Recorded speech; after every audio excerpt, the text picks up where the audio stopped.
Le mec, il te révolutionne les manières d'enseigner. Avec une machine ultra efficace. Le truc de dingue. Et on l'utilise pas. Ah mais ça me tend. Je commence la vidéo, je suis tendu déjà. On va parler de Burrus Skinner. C'est un peu la figure marquante du néo-behaviorisme dans la tradition de Watson et Pavlov. C'est le psychologue à l'origine de la théorie du conditionnement opérant et le créateur de la trop méconnue machine à enseigner. Alors je vais aller relativement vite sur le conditionnement opérant parce que c'est pas ce qui nous intéresse directement dans les vidéos, mais il faut qu'on en parle pour comprendre la suite. La première chose à dire, c'est que dans cette théorie du conditionnement opérant, les comportements ne sont pas des réflexes comme c'est le cas dans la théorie de Pavlov. Dans la théorie de Skinner, des stimuli venant de l'environnement vont nous faire réagir, ce qui va déboucher sur des comportements. Et ces comportements vont avoir des conséquences qui vont être bonnes ou mauvaises, et ça va influencer le fait qu'on va réitérer ou non ce même comportement. Par exemple, Madame Pichard, institutrice dans la classe de grande section de maternelle de Saint-Pierre-de-Maillé, petite bourgade de 880 habitants dans la Vienne, pose une question à ses jeunes élèves. Cette question joue ici le rôle de stimulus venant de l'environnement. Le petit Jean Placide a la réponse. Et pour la donner, il va émettre un comportement. Alors il a deux solutions, Jean Placide. Soit il répond complètement à la zob sans prévenir, soit il lève la main et attend que Madame Pichard l'interroge. Dans le premier cas, le petit Jean Placide se fait copieusement engueuler parce qu'on lève la main avant de parler, merde. Dans le deuxième cas, la maîtresse interroge le petit Jean Placide et le félicite pour sa bonne réponse.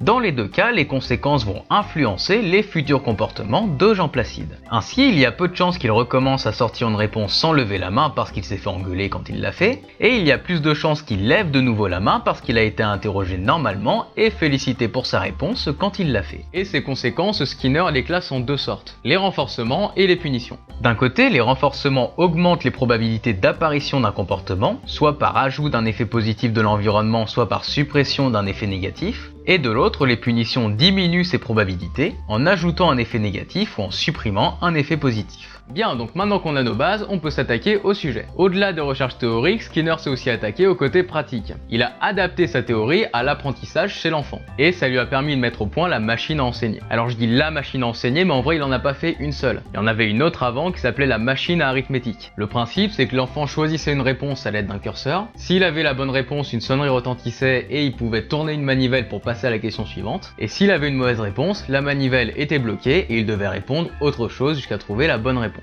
Et ça, à quoi ça servait? C'est assez simple. En suivant la théorie du conditionnement opérant, le but c'était d'administrer un renforcement positif à chaque réponse de l'élève. La sonnerie et le déblocage de la manivelle est un renforcement positif, c'était une récompense pour la bonne réponse de l'élève, ce qui le motivait à recommencer pour avoir de nouveau une récompense. Mais Skinner il s'est pas arrêté là, et il a créé une deuxième machine, la machine à enseigner. Et c'est Monsieur Skinner lui-même qui va expliquer en quoi ça consiste.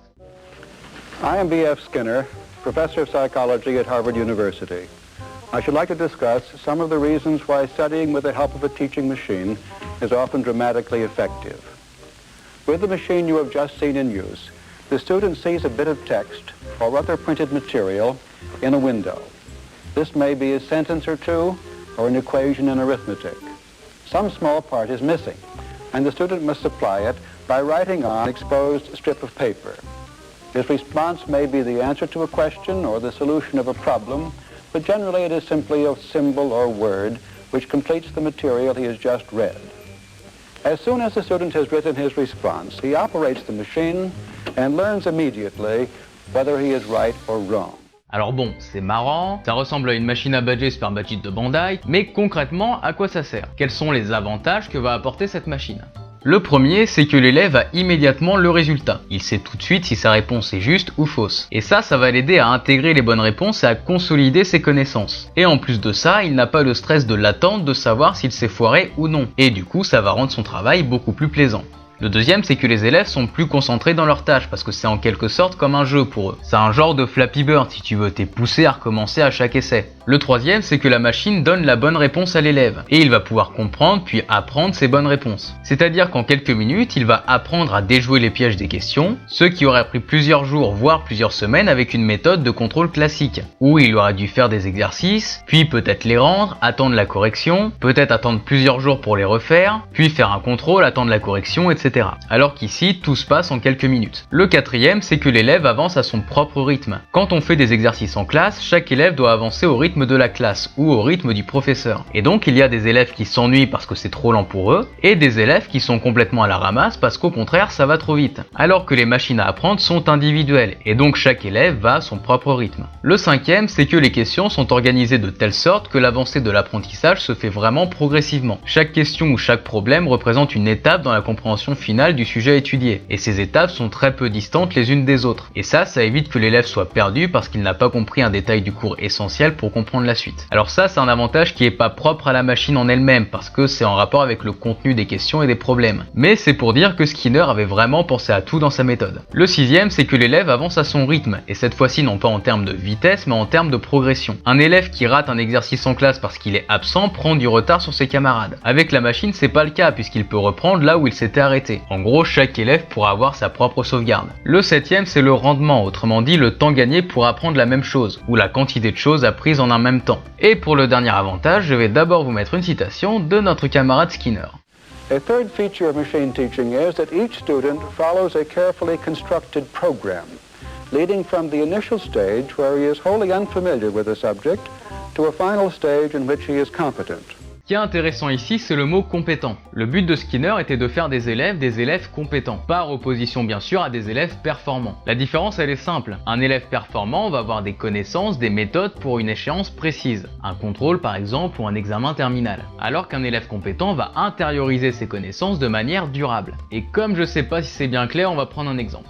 Un élève qui apprend le piano au conservatoire et qui à la fin de l'année va jouer parfaitement son morceau à son récital va être performant. Il va exprimer le fruit de son travail à un moment précis, à une échéance, mais ça ne fera pas de lui un musicien compétent. Il deviendra musicien compétent s'il continue à pratiquer et si par exemple il arrive à improviser quelque chose à une soirée entre amis, à jouer toute une soirée dans un restaurant ou à préparer un concert une semaine à l'avance, et tout ça plusieurs mois ou plusieurs années après avoir quitté le conservatoire. En gros, s'il arrive à réutiliser toutes les connaissances qu'il a emmagasinées avant son échéance, pendant plusieurs mois ou plusieurs années après. La compétence, c'est du savoir durable. C'est pas du savoir présent utilisé à un moment précis à une échéance précise. Et le système scolaire ne mesure quasiment pas les compétences des élèves, mais simplement leur performance au moment des évaluations. Et ça peut pas aller parce que les élèves du coup, ils sont pas motivés à apprendre. Ils sont motivés à bêtement réussir des examens ponctuels. Les compétences de chacun ne sont pas reconnues. Et c'est comme ça qu'on a des élèves très intelligents, notamment les élèves surdoués qui se plantent parce qu'ils ne sont pas performants, ou des élèves qui ne réussissent pas leurs examens à cause du stress par exemple, alors qu'ils sont tout à fait compétents à côté. Et à l'inverse, il y a des élèves qui réussissent très bien le jour des examens, mais qui ne sont pas compétents puisqu'ils oublient tout après l'échéance. En bref, Skinner, il n'a pas juste fait avancer son domaine et inventé une machine pour permettre de mieux apprendre. Il a permis de remettre en question tout un ensemble de méthodes d'enseignement et d'évaluation.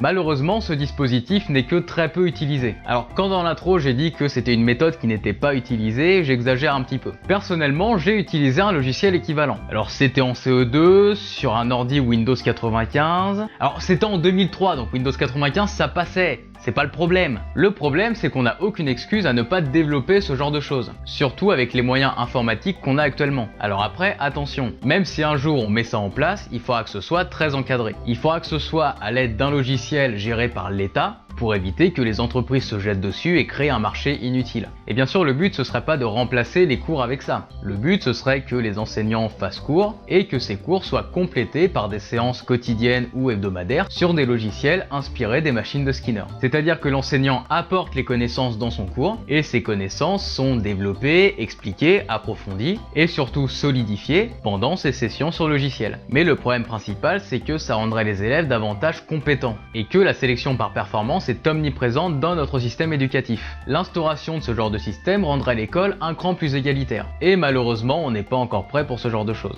Si cette vidéo vous a plu, vous pouvez comme d'habitude la liker et la partager. Vous pouvez me suivre sur les réseaux sociaux et passer voir ma page Tipeee, tout ça c'est dans la barre de description. Et bien sûr, abonnez-vous pour pas rater les prochaines vidéos et moi je vous dis à la prochaine.